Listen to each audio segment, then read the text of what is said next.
आरव अपने गांव का पहला फौजी बना था, इसलिए गांव वालों ने गर्व से उसकी एक बड़ी सी मूर्ति बनवाई। एक बार जब आरव बर्फीले बॉर्डर पर ड्यूटी कर रहा था, उसकी गर्लफ्रेंड मुन्नी ने वीडियो कॉल करके उसे उसकी मूर्ति दिखाई। मूर्ति देखते ही आरव को ठंडी जगह पर भी अचानक पसीना आने लगा। उसने बेचैनी में अपने कपड़े तक उतार दिए। कुछ दिनों बाद उसकी पोस्टिंग थार के रेगिस्तान में हो गई। वहाँ भयंकर गर्मी थी, पर जब मुन्नी ने फिर से वीडियो कॉल पर उसकी मूर्ति दिखाई तो इस बार आरव को तपती गर्मी में भी अचानक तेज ठंड लगने लगी। उसकी हालत देखकर उसके साथियों ने उसे तुरंत अस्पताल पहुंचाया और कुछ दिनों की छुट्टी भी दिलवा दी। घर लौटने पर गांव वालों ने ढोल नगाड़ों से उसका स्वागत किया और फूलों की माला पहनाई। अगले दिन जब आरव सुबह बिस्तर से उठकर बाहर आया तो उसने देखा कि मूर्ति पर कौए ने गंदगी कर दी है। उसी समय कौए की गंदगी उसके कंधे पर भी गिर गई, लेकिन आरव को यह एक संयोग ही लगा। एक दिन वह अपने कमरे की खिड़की में बैठकर मूर्ति को निहार रहा था, तभी तेज बारिश हो गई और मूर्ति भीगने लगी। हैरानी की बात यह थी कि आरव अपने कमरे में होते हुए भी खुद भीगने लगा। उसे यकीन होने लगा कि उसका और मूर्ति का जरूर कोई न कोई रहस्यमयी संबंध है। इसी झंझट से बचने के लिए उसने मूर्ति को तोड़ने का फैसला किया। उसने मुंह पर नकाब बांधा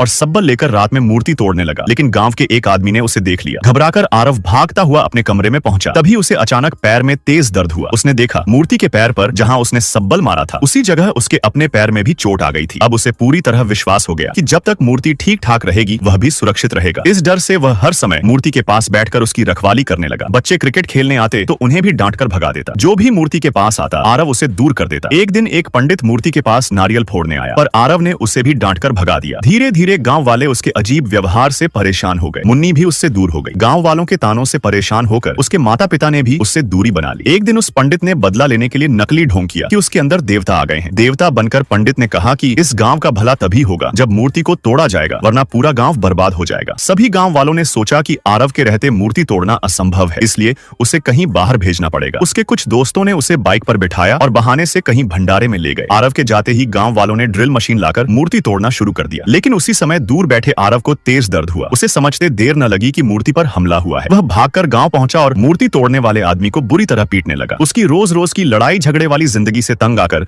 उसके माता पिता भी घर छोड़कर चले गए। कुछ दिनों बाद मुन्नी की किसी और से शादी होने वाली थी। वह भागती भागती आरव के पास आई और उससे शादी करने की गुहार लगाई, पर आरव मूर्ति को छोड़कर कहीं जाने को तैयार नहीं था। उसने मुन्नी को डांट कर भगा दिया। रोती हुई मुन्नी चली गई। अब आरव पूरी तरह अकेला हो चुका था। न माता पिता, न दोस्त और न ही गाँव वाले। हर समय उसे मुन्नी की याद सताती थी। लोगों के दिल में फिर से जगह बनाने के लिए वह गांव के सरपंच के पैरों में गिरकर माफी मांगने लगा, पर सरपंच गुस्से में था। गांव की सबसे बड़ी समस्या पानी की थी, इसलिए आरव ने गांव में पानी लाने के लिए अपने घर का सारा सोना गिरवी रख दिया। उसने कई हैंडपंप लगवाए और समरसेबल लगवाने का काम शुरू करवा दिया। फिर वह अपने माता पिता से माफी मांगकर उन्हें घर वापस लाने गया। अब बड़ा सवाल ये है, क्या आरव अपनी मूर्ति से जुड़े इस रहस्यमयी कनेक्शन का राज जान पाएगा और क्या उसके माता पिता और गाँव वाले उसे माफ कर पाएंगे? यह जानने के लिए वीडियो को लाइक करें और चैनल को सब्सक्राइब करना न